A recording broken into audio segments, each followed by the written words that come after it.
नमस्कार, आपके साथ मैं हूं सुमेरा खान। मैं यहां इस वक्त एलएसी के पास लद्दाख में मौजूद हूं, लेकिन हम आपको आज एक बड़ी खबर बताने वाले हैं।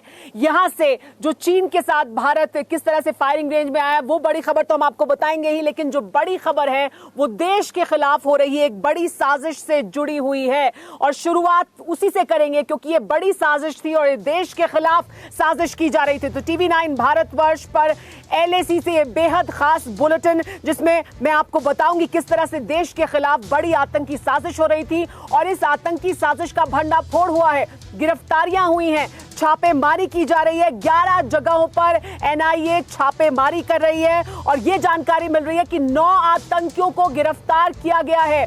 ये बहुत बड़ी जानकारी है, बड़ी साजिश है, अलकायदा का ये नेटवर्क था, ऐसी जानकारी मिल रही है। 2 राज्यों में खास तौर पर एक्टिव था, ये जानकारी भी मिल रही है। हम आपको पूरी खबर बताएंगे, हमारे एक्सपर्ट से भी इस पर बात करेंगे, हमारे संवाददाता भी हमारे साथ जुड़ेंगे।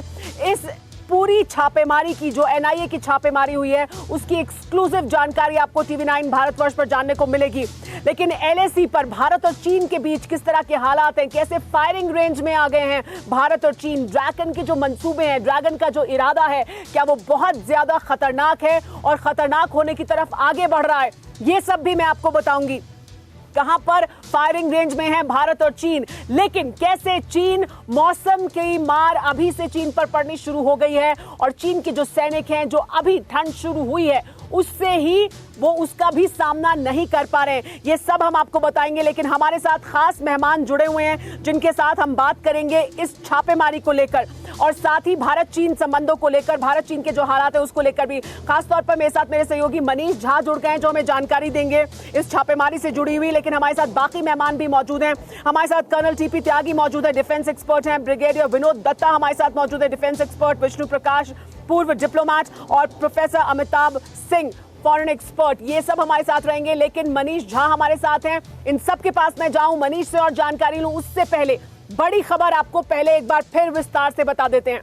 बड़ी खबर क्या है? देश के खिलाफ एक बड़ी आतंकी साजिश का इरादा था, बड़ी आतंकी साजिश की तैयारी थी, जिसको लेकर 2 राज्यों में ये जानकारी मिल रही है कि अलकायदा के जो एक नया मॉड्यूल है वो सामने आया है।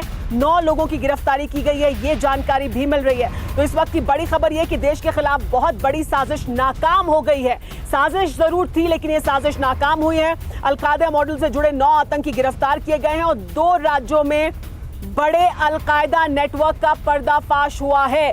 2 राज्यों में बड़े अलकायदा नेटवर्क का पर्दाफाश हुआ है। केरल और पश्चिम बंगाल में एनआईए के ताबड़तोड़ छापे चल रहे हैं, छापेमारी हो रही है। एनआईए ने 2 राज्यों में, केरल में और पश्चिम बंगाल में छापेमारी की गई है। कई ठिकानों से भारी मात्रा में विस्फोटक भी बरामद हुआ है। जो छापेमारी की है एनआईए ने, उसमें भारी मात्रा में विस्फोटक भी बरामद हुआ है। लेकिन बड़ी बात यह, बड़ी साजिश थी लेकिन इस साजिश को नाकाम कर दिया गया। बड़ी साजिश थी। देखिए ये जो तस्वीरें आप देख रहे हैं, किस तरह से यहां पर एनआईए ने छापेमारी की। 11 जगहों पर छापेमारी जारी है, ऐसी जानकारी मिल रही है। 9 आतंकियों को गिरफ्तार किया गया है 2 राज्यों में, पश्चिम बंगाल और केरल में, और बड़ी मात्रा में विस्फोटक भी बरामद किया है एनआईए ने। लेकिन बड़ी बात और बड़ी अच्छी बात देश के लिए ये कि जो ये बड़ी साजिश थी, इस बड़ी साजिश को नाकाम किया है और उसके तहत इन 9 गिरफ्तारियों को किया गया है। लेकिन और क्या कुछ इरादा था, किस तरह का ये मॉड्यूल था, ये सब जानते हैं। हमारे साथ जितेंद्र शर्मा जुड़ गए हैं। जितेंद्र, आप इस पूरी खबर पर नजर बनाए हुए हैं। जितेंद्र, आपसे जानना चाहेंगे कितना बड़ा ये नेटवर्क था और कितनी बड़ी ये साजिश थी जिसे नाकाम किया गया? बिल्कुल सुमायरा, देखिए अभी सिर्फ 9 लोग अरेस्ट हुए हैं पूरे मॉड्यूल के। अभी कुछ और लोग हैं जिनकी गिरफ्तारी बाकी है और उनको लेकर लगातार एनआईए की जगह जगह रेड चल रही है। दरअसल पिछले कुछ महीने से एनआईए लगातार इस पूरे मॉड्यूल को ट्रैक कर रही थी। सोशल मीडिया के ऊपर ये पूरा जो मॉड्यूल था एक्टिव था और उसी के जरिए इनके बारे में एनआईए को केंद्रीय जांच एजेंसी को पता चला था, जिसके बाद इनको ट्रैक किया जा रहा था। और उसके बाद आज तड़के सुबह 11 लोकेशन जो कि वेस्ट बंगाल और केरला की है, वहां पर रेड की गई। 3 लोगों को केरला से पकड़ा गया, 6 लोगों को वेस्ट बंगाल से पकड़ा गया और इनके पास से न सिर्फ भारी मात्रा में गोला बारूद बल्कि कुछ लिटरेचर मिला है जिहाद को लेकर। इसके अलावा कुछ ऐसे लिटरेचर और वीडियो क्लिप्स मिले हैं जिन्हें देखकर बम बनाना सीखा जा सकता है। तो साजिश इनकी कितनी बड़ी थी, इनकी बरामदगी से देखकर अंदाजा लगाया जा सकता था। साथ ही पूछताछ के दौरान ये भी पता चला है कि न सिर्फ दिल्ली बल्कि देश के कई बड़े शहर इनके टारगेट पर थे और एक साथ पूरे देश को दहलाने की साजिश ये पूरा मॉड्यूल तैयार कर रहा था। जी जी हाँ, लेकिन जितेंद्र आप कह रहे हैं कि ये अभी गिरफ्तारियां हुई हैं, लेकिन ये मॉड्यूल बड़ा था, काफी लोग इसमें और भी जुड़े हो सकते हैं और आगे तक इसके तार जुड़े हो सकते हैं, तो कितना और विस्तार हो सकता है इस मॉड्यूल का, कितने और लोग इसमें शामिल हो सकते हैं, क्या अभी आशंका जाहिर की जा रही है जांच एजेंसियों द्वारा?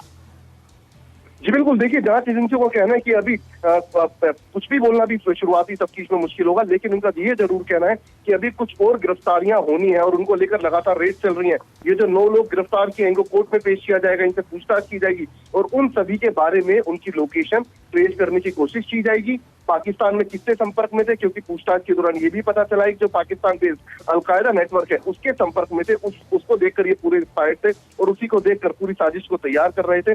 तो किन लोगों के संपर्क में थे पाकिस्तान में, ये इनसे पूछा जाएगा। तो अभी कई अहम सवाल इनसे उनके जवाब लेने बाकी है और साथ ही जो इनके बाकी फरार साथी है उनकी लोकेशन भी NIA लगातार ट्रैक करने की कोशिश कर रही है। जी और जितेंद्र जो आप कह रहे हैं उसी से जुड़ी एक और बड़ी खबर वो भी बता दें, जिस मॉड्यूल की आप बात कर रहे हैं, जिस मॉड्यूल का आप जिक्र कर रहे हैं, ये बड़ी खबर है और ये अपने दर्शकों को बता दें, पाकिस्तान के अल-कायदा मॉड्यूल का प्लान था ये जो फेल हो गया है। यानी ये जो अल-कायदा मॉड्यूल है जिसका अब भंडाफोड़ हुआ है, जिसकी गिरफ्तारियां चल रही हैं, जिसको लेकर छापेमारी की जा रही है, ये पाकिस्तान का अल-कायदा मॉड्यूल था जिसका प्लान फेल हो गया है। आपको साथ ही जो जितेंद्र भी बता रहे थे, देश के कई बड़े प्रतिष्ठानों पर हमला करने का प्लानिंग थी, देश की राजधानी दिल्ली में हमला करने की प्लानिंग थी और सिर्फ दिल्ली ही नहीं और बड़े शहर कई और बड़े प्रतिष्ठान कई इनके निशाने पर थे। पाकिस्तान का अलकायदा मॉड्यूल था ये। एक और बड़ी खबर आपको ये बता दें कि NIA की छापेमारी में अलकायदा के 9 आतंकियों को गिरफ्तार किया गया है, लेकिन ये कहा जा रहा है कि और भी गिरफ्तारियां इसमें होंगी। 3 आतंकियों को एर्नाकुलम से गिरफ्तार किया गया है और 6 आतंकियों को मुर्शिदाबाद से गिरफ्तार किया गया है, यानी केरल और पश्चिम बंगाल से ये गिरफ्तारियां हुई हैं। एर्नाकुलम से जो गिरफ्तार हुए हैं आतंकी, उनके बारे में आपको बता दें, एर्नाकुलम से मुर्शिद हसन, याकूब विश्वास, मुशर्रफ हुसैन गिरफ्तार हुए हैं, लेकिन NIA ही कह रहे हैं कि और भी गिरफ्तारियां होंगी। ये बड़ी जानकारी है, लेकिन आपको ये बता दें कि ISIS के टारगेट पर है हिंदुस्तान, ISIS के निशाने पर है हमारा देश। भारत के 12 राज्यों में ISIS का काम कर रहा है और ISIS यहां पर लोगों को अपने साथ जोड़ने के लिए काम कर रहा है लगातार। देश के 12 राज्यों में ISIS केरल और पश्चिम बंगाल में सबसे ज्यादा सक्रिय है। ये 2 राज्य जहां पर इस वक्त भी छापेमारी हुई है। कर्नाटक, महाराष्ट्र, तमिलनाडु में भी IS अपने आप को मजबूत कर रहा है और अपने नेटवर्क को और मजबूती दे रहा है। इसके अलावा मध्य प्रदेश और जम्मू कश्मीर में भी IS सक्रिय है। IS के नेटवर्क राजस्थान, तेलंगाना और आंध्र प्रदेश में भी हैं। राजस्थान, तेलंगाना, आंध्र प्रदेश के अलावा मध्य प्रदेश और जम्मू कश्मीर में भी IS सक्रिय है और तेलंगाना, केरल, आंध्र प्रदेश, कर्नाटक, तमिलनाडु में IS से जुड़े 17 मामले दर्ज किए गए हैं। इसी पर जितेंद्र से एक सवाल भी ले लेते हैं। जितेंद्र, ये जो ISIS मॉड्यूल की बात हो रही है, ISIS कैसे सक्रिय है और 12 राज्यों में सक्रिय है, ये अपने आप में बहुत चिंताजनक है।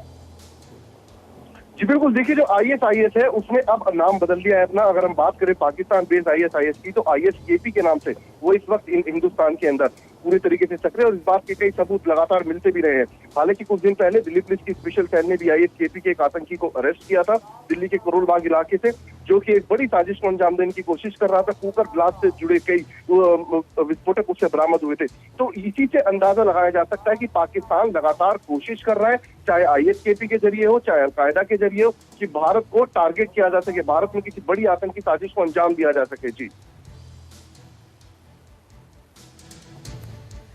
हमारे साथ मेहमान भी जुड़े हुए, आइए उनका भी रुख कर लेते हैं कि उनसे जानते हैं कि दरअसल ये जो लगातार मॉड्यूल उठ खड़े होते हैं, किस तरह से 17 मामले दर्ज हैं, 12 राज्यों तक ISIS का जो नेटवर्क है वो फैला हुआ है और राज्यों में फैलाने की कोशिश है और ये नया एक बड़ा प्लान था जिसको कि नाकाम किया है, बड़ी साजिश थी देश के खिलाफ। बात करने के लिए हमारे साथ तमाम मेहमान मौजूद हैं। मनीष, आपके पास मैं आऊंगी, लेकिन उससे पहले हमारे साथ प्रोफेसर अमिताभ सिंह मौजूद हैं। अमिताभ सिंह जी, आपसे मैं जानना चाहूंगी, ये जो लगातार अलग अलग नाम बदल कर फिर वापस सक्रिय हो जाते हैं, ISIS का जो पाकिस्तान का जो धड़ा है उसने अपना नाम बदल लिया है और फिर वो सक्रिय हुआ है और अलग अलग देश के राज्यों में उसने अपना नेटवर्क बढ़ाया है। NIA ने जरूर इस साजिश को नाकाम किया है, लेकिन ये कितना बड़ा खतरा है देश के लिए और कैसे इससे निपटा जाए? देखिए, ISIS एक बहुत बड़ा खतरा शुरू से रहा है और अभी भी है और इसका खत्म होगा कि नहीं, इसका कोई जरूरी सबूत मिल नहीं रहा है। तो और आईएसआईएस अपना नाम हमेशा बदलते रहता है क्योंकि ये यूएन डेजिग्नेटेड लिस्ट में आ जाता है और उसके चलते अन्य राज्य इनको सपोर्ट नहीं दे पाते। तो सबसे बड़ा कारण जो आईएसआईएस के पनपने का है वो सिर्फ ये है कि वो अपनी आइडियोलॉजी से पीछे नहीं हटा है और जिसे हम कहते हैं स्लीपर सेल्स को यूज करता है। उन स्लीपर सेल्स के द्वारा ये अपने आप को किसी न किसी तरह से न्यूज में रखना चाहते हैं, अपनी टेररिस्ट एक्टिविटी चलाना चाहते हैं। भारत इनका सबसे बड़ा टारगेट है। आज के दिन में जब तालिबान की समस्या का समाधान खोजा जा रहा है अफगानिस्तान में, वहां भी तालिबान अब एक तरह से समझिए पुराने फॉर्म में नहीं रहेगा। तो वहां का जो आईएसआईएस है अफगानिस्तान का और भारत का जो आईएसआईएस है, इनका एक गठजोड़ पाकिस्तान के साथ होने वाला है। ऐसा अंदेशा देखा जा रहा है।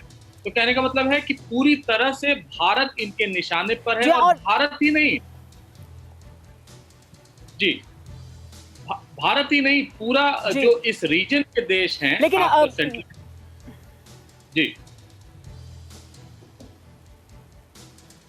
जी विष्णु प्रकाश जी, आपसे मैं जानना चाहूंगी सर, ये जो हम लगातार बात करते हैं अलकायदा का भी एक नया मॉड्यूल है, देश में कितनी बड़ी साजिश ये कर रहे थे और इस साजिश को नाकाम किया गया है। एनआईए की छापेमारी अभी भी चल रही है, 12 जगहों पर छापेमारी अभी भी हो रही है। ये अलकायदा के भी नए नए मॉड्यूल सामने आते रहते हैं और ये कभी भी खत्म नहीं होता। अभी 2 राज्यों में खासतौर पर छापेमारी हो रही है, पश्चिम बंगाल में और केरल में, जहां से 9 गिरफ्तारियां हुई हैं, लेकिन कहा जा रहा है कि और गिरफ्तारियां होंगी। और सुमेरा जी, ये जल्दी खत्म भी नहीं होगा। पिछले 45 साल से हम लोग ये जंग लड़ रहे हैं और आपने बिल्कुल ठीक कहा कि आईएसआई से लेके और आईसिस तक सब ये लगे हुए हैं और पाकिस्तान की शय पे भारत को निशाना बना रहे हैं। पर अब ये ऑर्गेनाइजेशंस है, चाहे आईसिस है चाहे अलकायदा है, वैसे तो कमजोर हो गई हैं और ये एक टोपी बन रह गई है कि हर एक कोई भी आतंकवादी ये टोपी पहन लेता है और अपना हुलिया बदल लेता है। पर हमको मोटी बात ये है कि हमको सतर्कता बनाए रखनी पड़ेगी। हमको हम जो हमारी डिटर्मिनेशन है इनको हराने की, वो बड़ी प्रबल है और ये लोग इस वक्त थोड़े फ्रस्ट्रेटेड भी हैं, पर ये हमको लगातार टारगेट करेंगे, इसमें कोई शक नहीं।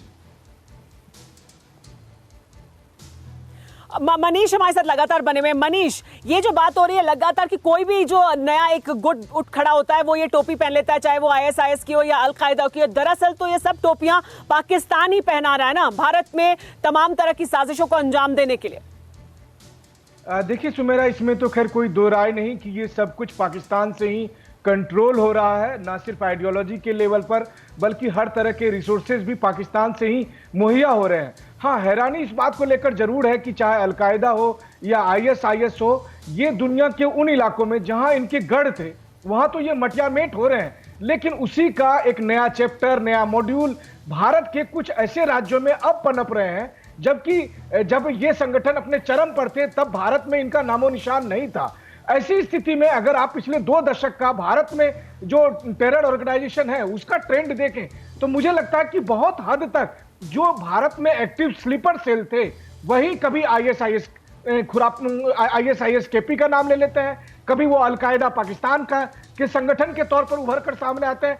असली मकसद इनका यहाँ पर भारत में आतंकी कार्रवाई को अंजाम देना और उसमें पाकिस्तान या इस तरह के कुछ स्टेट फैक्टर्स का जो है मदद लेना है। और निश्चित तौर पर एनआईए ने जो ये कार्रवाई की है तो ये कार्रवाई महज केवल कुछ अनजान सोर्सेस के से मिली जानकारी के आधार पर नहीं की है, बल्कि इसके पूरे डिजिटल फुटप्रिंट है। अगर आप देखिए सोशल मीडिया पर या फिर जो तमाम हाईटेक डिजिटल उपकरण पर जो वो लोग आपस में इंटरेक्शन करते थे, पहले एनआईए ने उसको ट्रैप किया और उसके बाद ये गिरफ्तारी हुई है। इसलिए लगता है कि ये खतरा तो बहुत बड़ा है, लेकिन साथ ही साथ इसके पीछे का जो मॉड्यूल है उसके पैटर्न को भी समझने की जरूरत है और निश्चित तौर पर एनआईए इसमें कामयाब होगी। जी बिल्कुल जी हाँ, और एनआईए कामयाब अभी भी हुई है, साजिश को तो नाकाम ही कर दिया है। तो ये बड़ी सफलता है कि साजिश थी लेकिन उसे नाकाम किया है। तो कहीं ना कहीं जो काम है एनआईए का उसे वो बखूबी कर रही है, साजिश को नाकाम किया। लेकिन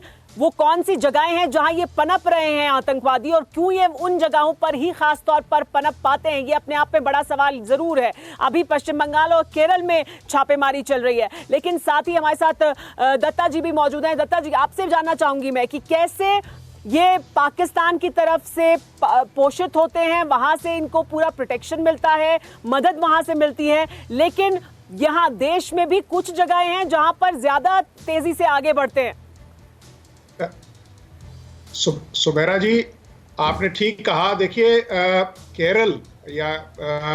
केरल एक ऐसा राज्य है जो आईएसआईएस का एपी सेंटर बनता जा रहा है, और जिस तरह की छापेमारी हुई है, वेस्ट बंगाल में भी इसके काडर मिले हैं, और एक रिपोर्ट के हिसाब से करीब 180 से 200 काडर आईएसआईएस के केरला में लोकेटेड हैं, और वेस्ट बंगाल में भी इसका फुटप्रिंट देखा गया है। तो हमें चीन की जो अभी हमारे साथ फेस ऑफ चल रहा है, और जिस तरह से उन्होंने अलबद्र के साथ हाथ मिलाया है, क्योंकि जो कम्युनिस्ट प्रेजेंस है इन स्टेट्स में, अगर आप उसको देखें, या जो मध्य प्रदेश में, जैसा आपने जिक्र किया था कि मध्य प्रदेश में भी जो रेड कॉरिडोर है, जो माओइस्ट एरिया है, हमें उस पर भी ध्यान देना होगा, जो आंध्र प्रदेश तक फैलता है। तो इस तरह के जो आईएसआईएस के काडर हैं, आप ये देखिए कि जो श्रीलंका में चर्च पे अटैक हुआ, वो आईएसआईएस काडर था। हाल ही में करीब 300 केजी बिल्कुल पकड़ा गया है। जी सर, लेकिन हम इस पर भी बात करते रहेंगे, लेकिन मैं यहाँ एलएसी के पास मौजूद हूँ, और यहाँ से हम लगातार ये भी बता रहे हैं कि भारत और चीन के बीच क्या चल रहा है, कैसे फायरिंग रेंज में आए हैं। लेकिन इस वक्त जो बड़ी खबर मैं आपको बताने वाली हूँ चीन से जुड़ी हुई, वो ये कि चीन के लिए आने वाली ठंड, और अभी जो ठंड बढ़ती जा रही है, वो मुश्किल का कारण बनी हुई है। एलएसी पर जंग से पहले ठंड से हार गया है चीन, ये जानकारी मिल रही है। पेंगोंग में ठंड से चीन के सैनिकों की हालत खराब हो गई है, कई सैनिकों को वहां से इवैक्यूएट तक किया गया, ऐसी जानकारी मिल रही है। बर्फबारी से बढ़ती ठंड में चीनी सैनिकों की तबीयत बिगड़ गई है, कई चीनी सैनिकों ने ठंड में डरकर अपने टेंट उखाड़ लिए हैं, ये जानकारी मिली है। ऊंची चोटियों पर भारत के जवान लेकिन अडिग हैं, कहीं ज्यादा ठंड है उन ऊंची चोटियों पर, लेकिन वहां भारतीय जवान जो हैं वो डटे हुए हैं, लेकिन चीनी सैनिक अपने टेंट उखाड़ रहे हैं क्योंकि ठंड उन्हें बर्दाश्त नहीं हो रही। तो जंग से पहले ही ठंड से हारे हैं लग रहा है। लेकिन इस पर आपको और भी एक अहम जानकारी देते हैं, जिनपिंग की सेना आखिर क्यों घबराई हुई है, जिनपिंग की सेना क्यों घबराई है, आइए ये आपको बताते हैं कैसे पहाड़ पर जंग में चीन और भारतीय जवानों में जमीन आसमान का अंतर है, कैसे भारत के जवान और चीन के जवान में अंतर है। जिनपिंग के चॉकलेट सोल्जर हैं ये। चॉकलेट सोल्जर क्यों कहा जाता है? चीनी सेना के जवान चॉकलेट सोल्जर की तरह ही हैं, वो युद्ध की गर्मी में पिघल जाते हैं, इसी वजह से चॉकलेट सोल्जर हैं। लाभ के लिए सेना में जाने वाले गोली खाने से डरते हैं, और ये सिर्फ पैसा कमाने के लिए, लाभ के लिए सेना में शामिल हुए हैं। चीनियों के लिए सेना का हिस्सा होना अनिवार्य है, इस वजह से किसी पैशन के तहत नहीं बल्कि मजबूरी के तहत भी आते हैं। राइटर जॉर्ज बर्नार्ड शॉ ने अपने प्ले में चॉकलेट सोल्जर की व्याख्या दी थी, और अब ये चॉकलेट सोल्जर जो हैं वो पूरी तरह से व्याख्या फिट होती है चीन के जो सैनिक हैं उन पर। ऐसे सैनिक 4 से 5 साल के कार्यकाल तक बस वक्त गिनते रहते हैं ताकि अपना समय पूरा करें और यहां से निकलें। इतने वक्त वतन के लिए जान देने का जज्बा इनमें नहीं होता जैसे भारतीय जवानों में होता है। इसीलिए आपको बताते हैं भारतीय सेना के लिए, भारतीय जो सेना के जवान हैं वो कैसे हैं, हिंदुस्तान के जवान कैसे हैं वो भी जानिए। भारतीय सिपाही पैदाइशी तौर पर सख्त होता है, ज्यादातर ग्रामीण बैकग्राउंड से आते हैं, आर्मी में शामिल होते हैं और एक पैशन के तहत आते हैं। जज्बा होता है देश के लिए बहुत कुछ करने का, देश के लिए अगर गोली खानी पड़े उसको खाने का। ज्यादातर ग्रामीण बैकग्राउंड से आते हैं, आर्मी में कड़ी ट्रेनिंग इन्हें मिलती है, सेना में सीख मिलती है, ज्यादा पसीना बहाएंगे तो खून कम बहाना पड़ेगा, यह सीख दी जाती है भारतीय जवानों को। पहाड़, जंगल, रेगिस्तान और गुरिल्ला वॉरफेयर हर किसी में एक्सपर्ट होते हैं, सख्त ट्रेनिंग इन्हें दी जाती है। तपा देने वाली गर्मी और जमा देने वाली ठंड का अनुभव हमेशा देश के लिए जान कुर्बान को तैयार कर रहने के लिए कहा जाता है इन जवानों को, और वो रहते भी हैं। इसी पर बात करने के लिए हमारे साथ तमाम डिफेंस एक्सपर्ट भी जुड़े हुए हैं, उन्हीं से इस पर बात करते हैं। कर्नल टीपी त्यागी जी, ये जो हम तुलना कर रहे हैं चीन के जवान और भारत के जवान, क्योंकि ऐसी जानकारियां मिल रही हैं कि अभी ठंड शुरू हुई है और चीन के सैनिक उससे झेल नहीं पा रहे हैं पेंगोंग के आसपास के इलाके में, लेकिन भारतीय जवान ब्लैक टॉप पर, बाकी तमाम चोटियों पर कहीं ज्यादा ठंड है लेकिन टिके हुए हैं। देखिए, ये बात सही है कि चीन के जवान में ना तो वो हौसला है, ना अनुभव है, ना ताकत है जो भारत के सैनिक में है। लेकिन भारत का सैनिक भी स्टील का बना हुआ नहीं है। It is a question of time. आप सोच के देखिए कि ब्लैक टॉप, हेलमेट टॉप, मगर हिल और गुरुंग हिल, क्या ये 4 सियाचिन नहीं है?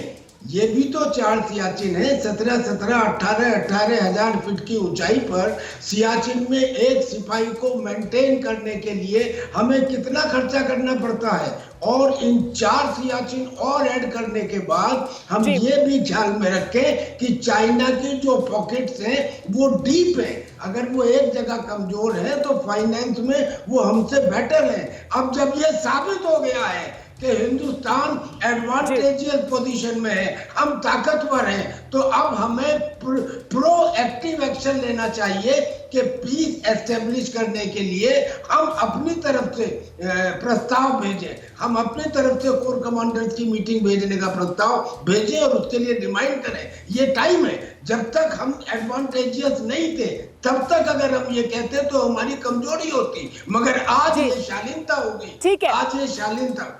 बिल्कुल। लेकिन कर्नल टीपी त्यागी जी, जो आप कह रहे हैं इसी पर बात करते हैं। विष्णु प्रकाश जी, कर्नल टीपी त्यागी कह रहे हैं कि हम एडवांटेजेस पोजीशन में हैं, अब हमने 4 सियाचिन और बना लिए, तो क्या हमें अब प्रोएक्टिव होकर पीस की बात नहीं करनी चाहिए? लेकिन विष्णु प्रकाश जी, भारत तो लगातार पीस की बात कर रहा है, भारत पीछे कब हटा है? चीन अपनी चालबाजियों से बाज नहीं आ रहा है, तो उससे कैसे निपटा जाए?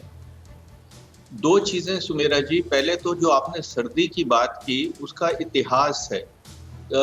दूसरा विश्व युद्ध एलाइड पावर्स ने जीता था, जनरल विंटर ने जीता था। जब जर्मनी की फौज यूएसएसआर में थी तो सर्दी बर्दाश्त नहीं कर पाई। दूसरी बात यह है कि अब हम अगर बातचीत बंद करेंगे तो क्या मतलब? बातचीत का मतलब बंद करने का तो यह है कि लड़ाई तो शुरू हो गई। हम लड़ाई से घबराते नहीं हैं, हमारे पास ताकत है जो हमने दिखाई है। हम पर आज के युग में जब दोनों तरफ से और हर एक के पास इतने हथियार हैं और इतनी पावर है एक दूसरे को डिस्ट्रॉय करने की, तो क्या ये नहीं होना चाहिए कि अगर हो सके, अगर थोड़ी भी उम्मीद हो तो युद्ध को टाला जाए?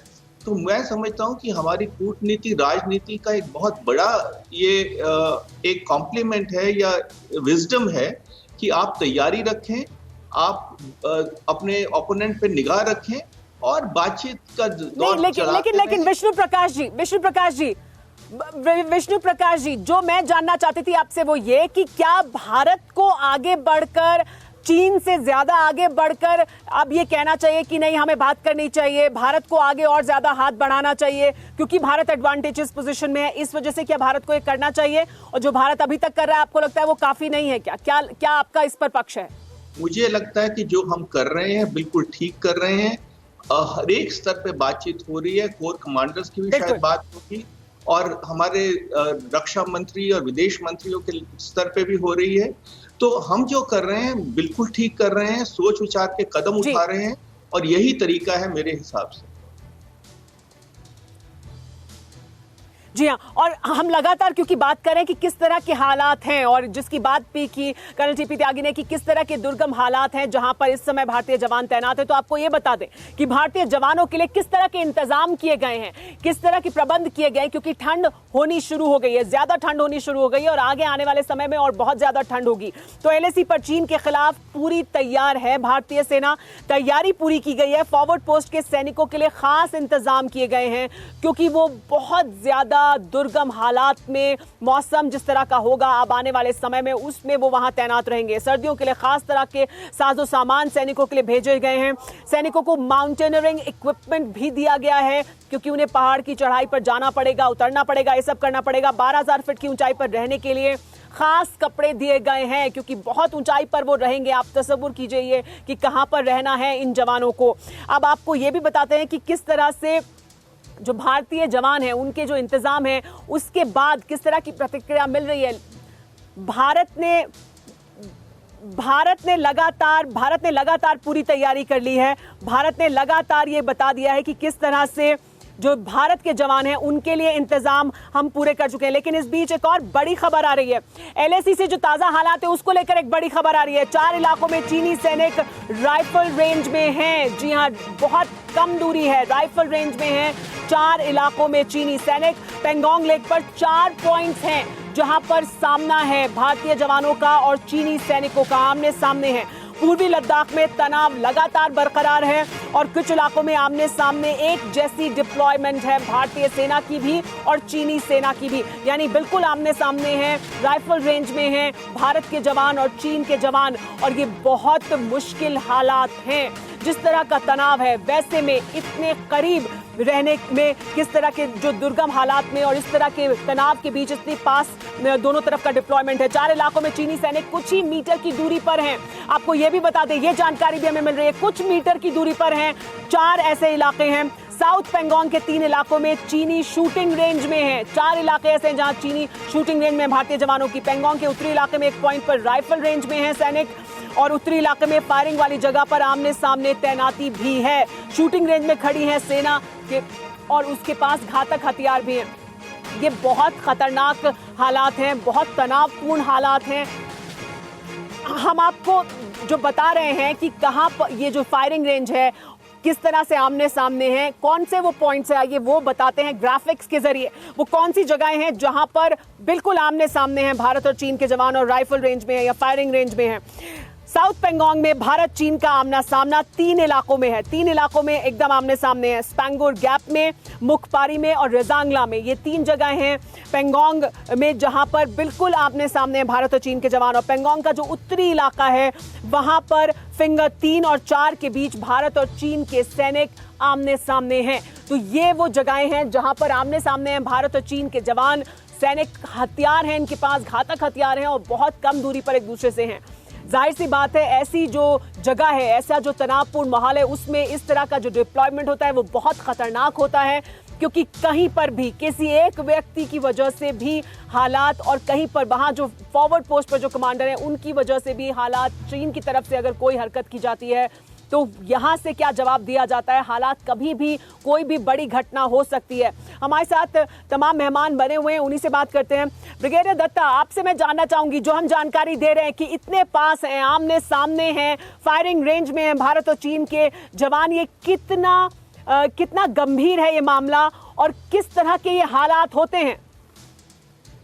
देखिए, जिस तरह की सिचुएशन अभी LAC पे है, ये ऐसी सिचुएशन पहले कभी देखी नहीं गई है क्योंकि जैसा आपने बताया कि जो ट्रुप्स हैं वो eyeball to eyeball contact में है इन 4 जगहों पे और ये बहुत ही विस्फोटक स्थिति होती है क्योंकि कोई भी अगर उकसाने की नीयत से कोई एक्टिविटी की जाती है या इस तरह की कोई एक्टिविटी होती है, जैसे कल वो लोग कुछ गाने बजा रहे थे या इस तरह का कोई मेगाफोन द्वारा प्रोपेगेंडा होता है, तो भारतीय सेना इस पे रिएक्ट कर सकती है या दोनों सेनाएं रिएक्ट कर सकती हैं। तो ये बहुत ही विजिलेंट, बहुत ही सेंसिटिव और बहुत ही जिसे कहते हैं कि अपने रगों पे काबू करने वाली सिचुएशन है क्योंकि यहाँ आप राइफल रेंज तो आपने कहा सिचुएशन है ही, बिल्कुल eyeball to eyeball contact है और जिस तरह का उन्माद दोनों सेनाओं में है इसमें कुछ भी हो सकता है और खासकर ये जी हाँ, बिल्कुल इसी पर बात कर लेते हैं विनोद दत्ता जी से भी और उसके बाद मैं विष्णु प्रकाश जी और अमिताभ जी का रिएक्शन लूंगी इस पर। विनोद दत्ता जी, आपसे जानना चाहूंगी, कितने गंभीर हालात हैं ये, कितने चिंताजनक हैं फायरिंग रेंज में होना दोनों सेनाओं का? देखिए, ये तो बड़ा it's a very sensitive situation because दोनों सेनाएं देखिए बिल्कुल आमने सामने खड़ी हुई हैं और क्योंकि करीब 5-1 महीने हो गए हैं तो हर सैनिक का या हर मिलिट्री कमांडर का एक संयम का लेवल होता है और जिस तरह की ओछी हरकतें चीन की सेना कर रही है और जिस तरह के अनट्रेन्ड अनसोल्जरली आर्मी उनकी है, देखिए आपने अभी पीछे रिपोर्ट देखी होगी कि उन्होंने कुछ मलेशिया को वहाँ डिप्लॉय किया है या उनको वहाँ तैनात किया है, कुछ उन्होंने जेलों से बिल्कुल तो लेके उन्होंने बहुत चिंताजनक हालात है। लेकिन भारत, इस पर बात कर लेते हैं सर कि भारत और चीन के बीच जो राजनयिक संबंध हैं, जो रणनीति है, उसके स्तर पर भारत को और क्या करना चाहिए। पहले विष्णु प्रकाश जी, मैं आपसे जानना चाहूंगी, ये तनावपूर्ण स्थिति है, ये चिंताजनक स्थिति है, कई महीने से लगातार तैनाती है, दोनों सेनाएं आमने सामने हैं, लेकिन भारत को कैसे अब आगे कदम बढ़ाना चाहिए? आपने कहा कि जो हम अभी तक कर रहे हैं बिल्कुल ठीक कर रहे हैं, लेकिन क्या होनी चाहिए आगे बढ़ते हुए रणनीति चीन के खिलाफ? सुमेरा जी, चीन का एक फिलॉसफी है कि अपने प्रतिद्वंदी को थका दिया जाए। जब बातचीत होती है, नेगोशिएशन होती है, तब भी ये लटकाते हैं, रणभूमि में भी करते हैं, और ये इस तरह से इंतजार करते रहते हैं, सेंध लगाए बैठे रहते हैं कि थोड़ा सा उनका अगर सावधानी टले तो कुछ करें। तो दो चीजें हमको करनी है, हमको अपनी स्थिति, हमको सावधान रहना है। जो हम रह रहे हैं, हमारे शौर्य जो हमारे जवानों ने दिखाया है वो बहुत बहुत खूब है, और हमको अगर ये इंतजार करवाना चाहते हैं तो हम भी कर सकते हैं, और हमको यही खेल इनके साथ खेलना चाहिए, क्योंकि इनमें जैसे क्षमता के बातचीत हो रही है, इनकी क्षमता पे प्रश्न चिन्ह है। मैं ये नहीं कह रहा हूँ कि क्षमता नहीं है, पर हमको सतर्क रहना है और हर एक इवेंचुअलिटी के लिए तैयार रहना है। पर जो हम कर रहे हैं वो बिल्कुल ठीक कर रहे हैं। जी हाँ, बिल्कुल। और इस बीच एक और बड़ी खबर आ रही है, बड़ी खबर ले लेते हैं, उसके बाद मनीष झा के पास भी मैं जाऊंगी। बड़ी खबर ये आ रही है कि पेंगोंग लेक पर चीनी सेना की नई चाल सामने आई है। देखिए, चीन बाज नहीं आ रहा है, चीन की नई चाल सामने है। पेंगोंग में हमले के लिए ताकतवर बोट को तैनात किया है चीन ने। एलएसी के पास चीन की 6 से 8 बोट देखी गई हैं। सैटेलाइट इमेज से चीन की इस नई साजिश की जानकारी मिली है। 60 से ज्यादा चीनी जवान बोट के साथ मौजूद थे और हमला करने के लिए ताकतवर बोट का इस्तेमाल किया गया है। और साथ ही एक और बड़ी खबर आ रही है, एक और बड़ी खबर, ताइवान में फिर घुसे चीनी फाइटर जेट। ये जानकारी मिल रही है, ताइवान में घुसे 12 J-16 फाइटर जेट, 2 J-10 और 2 अलग और फाइटर जेट घुसे हैं। J-16 फाइटर जेट हैं। कल भी ताइवान की सीमा में घुसे थे चीनी फाइटर जेट, तो चीन यहां भी बाज नहीं आ रहा है। ये बड़ी खबर है। तनाव चीन और ताइवान के बीच लगातार बना हुआ है, और हम कल से लगातार ये कह रहे हैं कि तनाव क्या आगे 24 घंटे में, 48 घंटे में और आगे बढ़ेगा? चीन क्या अपने ख्वाब को, अपने मंसूबे को अंजाम तक पहुंचा देगा? ताइवान में एक बार फिर चीनी फाइटर जेट घुसे हैं, चीन बाज नहीं आ रहा है। अमेरिका लगातार चेता रहा है, ताइवान लगातार चीन को दौड़ा रहा है, लेकिन चीन ताइवान में घुसने से बाज नहीं आ रहा है। क्या होगा इसका अंजाम? ये बहुत चिंताजनक हालात बन सकते हैं चीन और ताइवान के बीच, क्योंकि इसमें अमेरिका भी मौजूद है। हमारे साथ मेहमान लगातार मौजूद है, लेकिन पहले मनीष झा से मैं प्रतिक्रिया ले लूं एक। मनीष, ये बड़ी बात है, कैसे चीन लगातार ताइवान में जो घुस रहा है, जा रहा है फाइटर जेट लेकर, उससे बाज नहीं आ रहा। साथ ही यहां पर हमने दिखाया पेंगोंग में कैसे उसकी नई साजिश सामने आई है। क्या होगी आगे की रणनीति भारत की, वो भी मैं आपसे जानना चाहूंगी, और चीन के क्या मंसूबे हैं?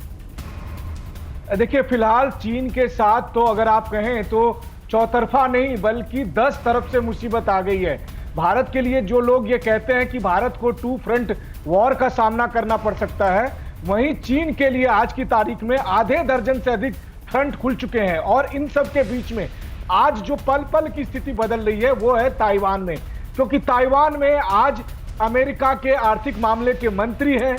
कल वो ताइवान पहुंचे थे, ताइवान के राष्ट्रपति से उन्होंने मुलाकात की थी, और इस समय जब हम और आप बात कर रहे हैं तब वो ताइवान में नेशनल मेमोरियल का दौरा कर रहे हैं। और इसी की वजह से चीन ने कल 18 अपने फाइटर जेट भेजे थे, आज फिर 1 दर्जन फाइटर जेट को भेजा है, और हर बार ताइवान की एयरफोर्स उन चाइनीज फाइटर जेट को खदेड़ कर भगा रही है। चीन को यहां तक डर है कि कहीं अगले 1-2 हफ्ते के भीतर अमेरिका के विदेश मंत्री या रक्षा मंत्री भी ना पहुंच जाए, तो ताइवान में युद्ध का बिगुल कभी भी बज सकता है। सुमेरा, और ऐसे हालात में क्या होगा ये जानते हैं। अमिताभ सिंह जी हमारे साथ मौजूद हैं। अमिताभ सिंह जी, ये बड़े बहुत ही जो हालात हैं दुनिया में इस समय वो बहुत तनावपूर्ण बने हुए हैं, खासतौर पर चीन की वजह से। चीन ताइवान में हरकत करने से बाज नहीं आ रहा, साउथ चाइना सी से बाज नहीं आ रहा, एलएसी पर बाज नहीं आ रहा। दरअसल क्या होने वाला है? क्या वाकई युद्ध के मुहाने पर खड़ी है दुनिया? देखिए, अगर चीन को कोई सबसे अच्छा समझता है तो वो ताइवान क्या करता है, वो जैसे अभी आपने बताया कि आईबॉल टू आईबॉल कांटेक्ट हो रहा है आर्मीज का। ताइवान और चीन के साथ हमेशा आईबॉल टू आईबॉल कांटेक्ट रहता है, लेकिन वो करते क्या है, वो कभी भी अपना गार्ड्स डाउन नहीं करते, कभी भी वो शिथिल नहीं पड़ते। वो पूरा आर्मामेंट जमा करते रहते हैं, आयुध जमा करते हैं, अमेरिका से वो साजो सामान खरीदते रहते हैं, और उनके पास इतना साजो सामान है कि वो चीन से कुछ हद तक तो वो भिड़ ही सकते हैं, चाहे वो सप्ताह भर हो या 15 दिन हो। और ताइवान एक दूसरा चीज भी करता है, ताइवान जो सबसे बड़ा इन्वेस्टर है चाइना में, वो ताइवान है, शायद बहुत कम लोगों को ये पता होगा। तो ताइवान और ताइवान में चीन विरोधी जो जनभावना है वो बहुत प्रबल है। तो इसी तरह एक भारत में भी माहौल पैदा करना होगा कि देखिए, हम युद्ध के लिए पूरी तरह से तैयार हैं। आप आईबॉल टू आईबॉल या हैंडशेक टू हैंडशेक जो जिसके लिए भी हैं, हम तैयार हैं, लेकिन हम अपना गार्ड कभी डाउन नहीं करेंगे। ये जो आपका ये एक रिपोर्ट आ रहा है कि वो पीछे हट रहे हैं, वो टेंट उखाड़ रहे हैं, वैसा कुछ नहीं कर रहे होंगे। ये सारी एक चाल होगी जिसके तहत वो सारी चीजें कर रहे हैं। तो हिंदुस्तान को ये और हिंदुस्तानी आर्मी को, फौज को ये चाहिए कि पूरी तरह से डटे रहें और इसका सही परीक्षण एडमिरल राजनयिक विष्णु प्रकाश जी ने भी कहा कि अगर रूस को देखें और हिटलर को देखें तो वो सबसे बड़ा युद्ध जो हारा जाता है वो ठंड से ही हारा जाता है। अगर मौसम को आपने जीत लिया तो जीत लिया। इसलिए कभी भी हमें अपना गार्ड्स डाउन नहीं करना चाहिए, डिप्लोमेसी का रास्ता ओपन रखना चाहिए, तो चेता देना चाहिए कि देखिए हम पीछे हटने वाले नहीं हैं। मौसम से जंग लड़नी है, मौसम से जंग लड़नी है, और उसके लिए भारत पूरी तरह से तैयार है, भारत के सैनिक पूरी तरह से तैयार हैं, क्योंकि जंग में सिर्फ युद्ध में हथियारों से जंग नहीं जीती जाती है, और हथियारों के ही साथ सिर्फ नहीं लड़ा जाता है, मनोवैज्ञानिक स्तर पर भी जंग लड़ी जाती है, ताकत के स्तर पर जंग लड़ी जाती है, किस तरह की मजबूत इरादे हैं उसके स्तर पर जंग लड़ी जाती है, और मौसम से भी जंग लड़ी जाती है। एक और बड़ी खबर आ रही है आपको, वो भी बता दें किस तरह से चीन लगातार साजिश कर रहा है। चीन की तरफ से लगातार साजिश की जा रही है। पेंगोंग में हमले के लिए ताकतवर बोट को तैनात किया गया है। एलएसी के पास चीन की 6 से 8 बोट देखी गई हैं। सैटेलाइट इमेज से चीन की इस बड़ी साजिश की जानकारी मिली है। 60 से ज्यादा चीनी जवान बोट के साथ मौजूद हैं, ये जानकारी मिली है। तो चीन लगातार अपने जो रणनीति है उसमें बदलाव कर रहा है। चीन डटा हुआ है, पीछे हटने को तैयार नहीं है, समय बर्बाद करना चाहता है, लेकिन चीन को उसी की भाषा में भारत की तरफ से जवाब भी दिया जा रहा है। ये इस वक्त की बड़ी खबर की ये नई साजिश है चीन की, जो पेंगोंग इलाके में चीन की तरफ से की गई। आप सभी मेहमानों का बहुत बहुत शुक्रिया। क्या आप पर भी बरपा है जालसाजी का कहर? सपने टूटे आपके, न घर के न घाट के।